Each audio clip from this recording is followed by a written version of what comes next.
Hello everyone and welcome to a review for Smack Dab in the Middle of Maybe, written by Jo Watson Hackl. This is Jo's debut book and it is the only book by this author that is out. This is a middle grade. It said it's a mystery. I would not agree with that. I don't think this is a mystery.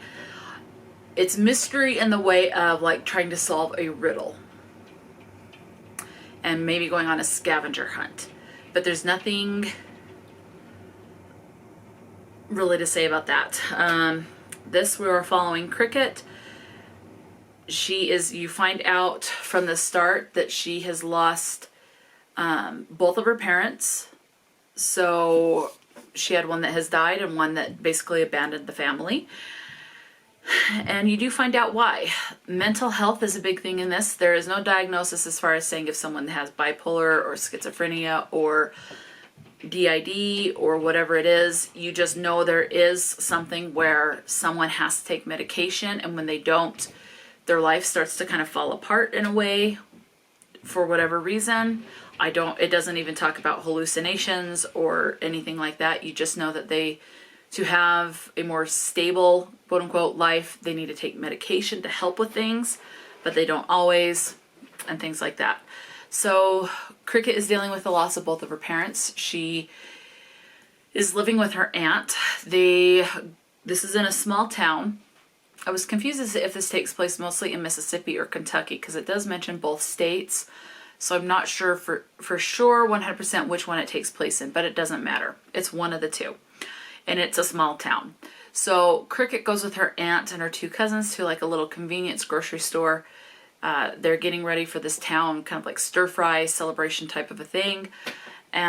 Cricket finds a cricket in a spider web. She untangles it, takes it to the bathroom to try and get it to go out the window in the bathroom. It doesn't work because there's freshly laid tar, and she's afraid that if the cricket jumps out the window, it'll get stuck in the tar.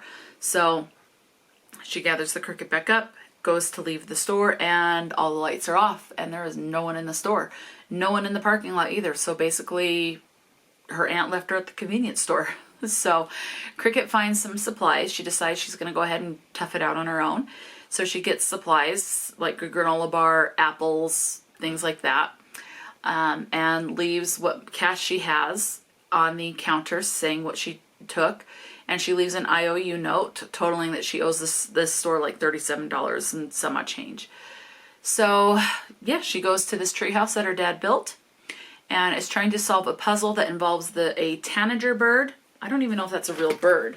But her mom told her, Cricket, about a bird room that she saw where things came to life.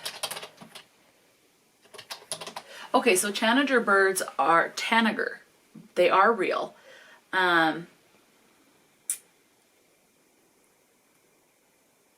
There's a scarlet, a western, northern, summer.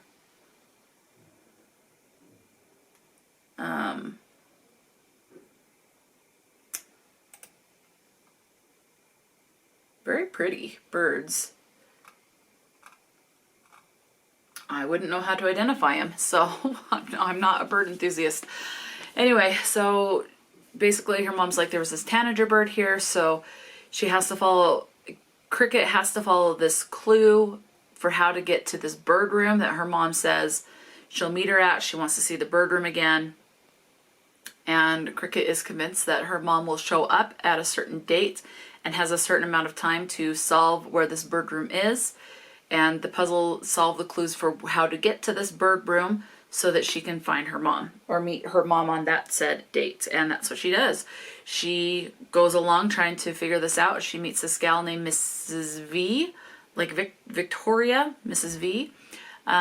She learns about Victoria's friend named Bob or Bobby, one of the two. I think it's Bob. Mrs.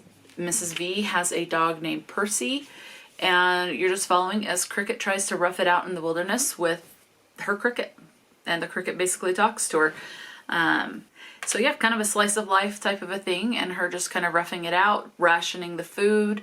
There's a storm that comes and her taking shelter and hunkering down, and things like that. There is a snake bite, so she has to get help for that because it is a poisonous snake.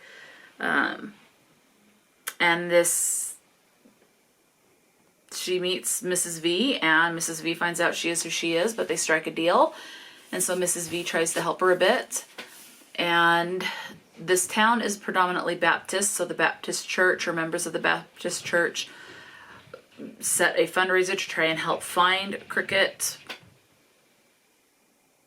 and things like that. So, I mean, that's pretty much all I can say. It's a middle grade slice of life. She goes out roughing it on her own, camping. So yeah, that's really all I can say.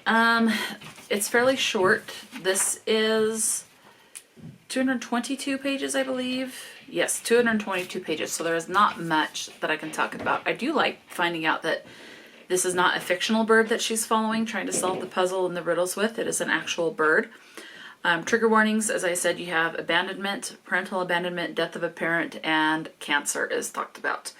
And the mental health is a big thing in this. Someone, you don't know exactly what they have. It's not something that is stated. You don't know if the person has bipolar, schizophrenia, BPD, borderline personality disorder, DID. You don't know what they have. You just know that this person should take medication to kind of help certain thoughts and feelings be more manageable, but they don't always do that. So that's pretty much the extent of it, and it's a big thread in this. I would say this does have a theme that even though someone is struggling with their mental health, it doesn't make them any less of a person. They're just different, and sometimes people are afraid of what's different and what they don't understand. So that's a big thing. So I do recommend this for younger readers, definitely. I think there is that valuable lesson that, again, people are different, and that's okay. That's what makes you unique, and doesn't mean you're any less of a person or anything like that, or should be treated any differently, or ridiculed or bullied or anything like that, just because you are a little different.